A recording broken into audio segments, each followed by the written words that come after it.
head around the Inside Politics table, ask our great reporters to get you out ahead of the big political news just around the corner. Abby?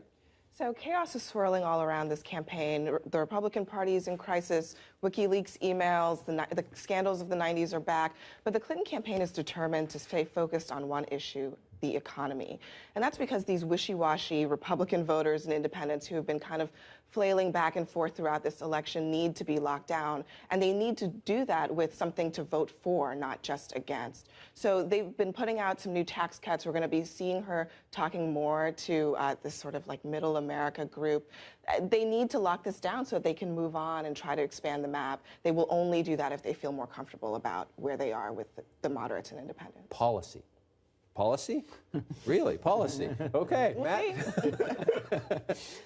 The election's not over, but there's already a lot of conversations about the aftermath. And one relationship to watch is Elizabeth Warren and Hillary Clinton. My colleague Annie Linsky dug through these John Podesta emails and found a lot of angst over Elizabeth Warren in those within the Clinton campaign. They were thinking at one point about changing Clinton's policy on banking regulations to appease Elizabeth Warren.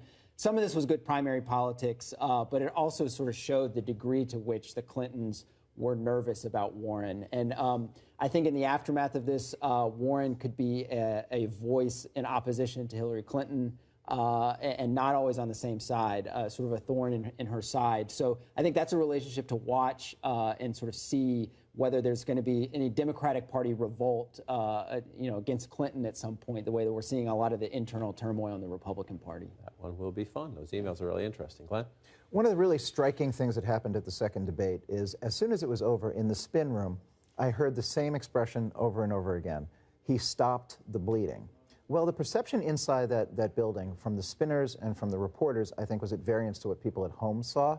And the polls taken after, the legitimate ones, not the snap ones, showed that most of the viewers either gave Hillary Clinton a narrow edge or ruled it a tie. This is what the Clinton campaign is really most afraid of, apart from the WikiLeaks disclosures, is that we in the media are going to try to turn this into a horse race and not just sort of let her cruise to the finish. And as you know, Hillary Clinton is not the world's best closer. History would prove you right on that point, sir. Manu? Speaking of after the election, Paul Ryan, we talked a lot about his challenges with Donald Trump. He's going to have a lot of challenges internally with his own Republican conference.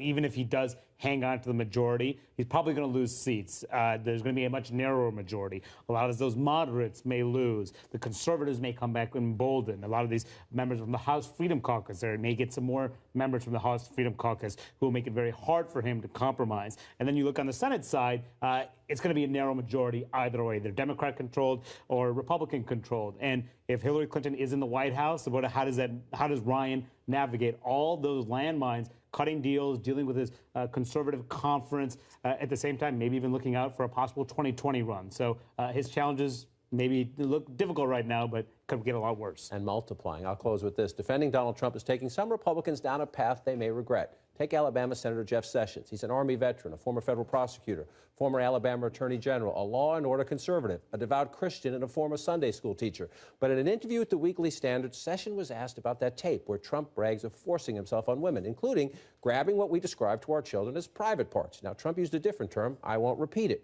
Here's what Sessions said of walking up to a woman and grabbing her without her consent. I don't characterize that as sexual assault. I think that's a stretch. Forget politics for a moment, Senator. Well, what about your daughters and your 7 granddaughters? Saying Trump is a better choice than Hillary Clinton? That's one thing. Saying what he described in that tape is not sexual assault? Forgive me, Senator. That's an outrage.